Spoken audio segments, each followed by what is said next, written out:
The teaching that I'm giving today is the foundation or the preliminary teachings. So for this, that we as a human being in our life, there are many different requirements.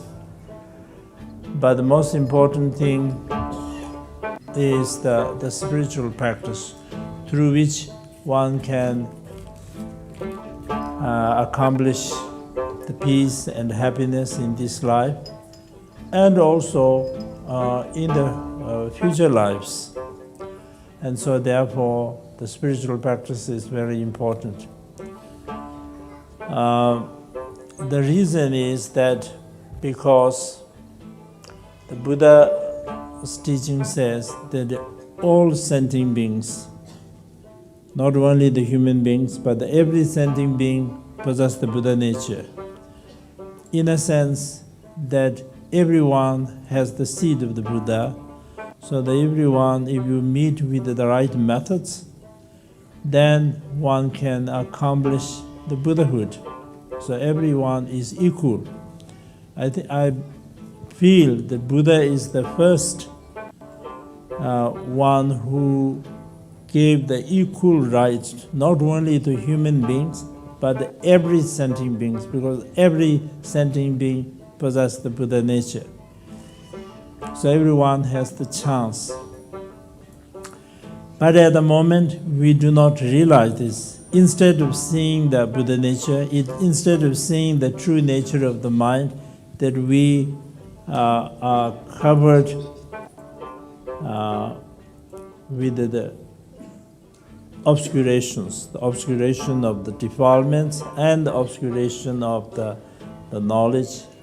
And due to this is because of the lack of wisdom and the great ignorance. Instead of seeing the true nature of the mind, that we cling as a self without any logical reasons, and also due to long time build-up of strong habitual tendencies that we cling as a self.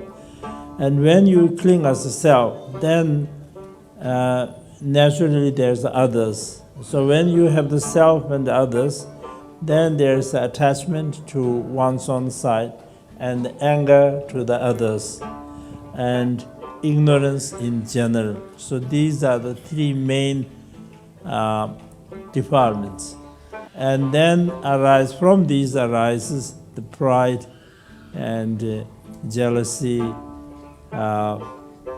stinginess, etc. And then we take actions, and due to this that we caught up in the what we call the samsara, or the circle of existence. And as long as we are in the samsara, that one is not free from suffering. According to the teachings, that the samsara is divided into the 6 realms, the 3 lower realms and 3 higher realms. 3 lower realms means the hell realm, hungry ghost realm, and animals realm. The hell realm and hungry ghost realm, we are not accessed, we can't see them. We don't have the direct access, but one can learn from the sutras and also from the authentic commentaries and their nature and so on. But the animals realm, of course, we can see how the animals are suffering.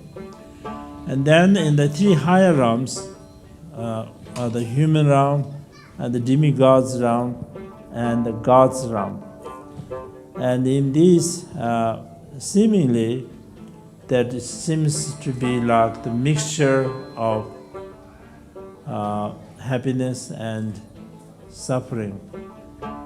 But if we carefully examine, there's no real happiness.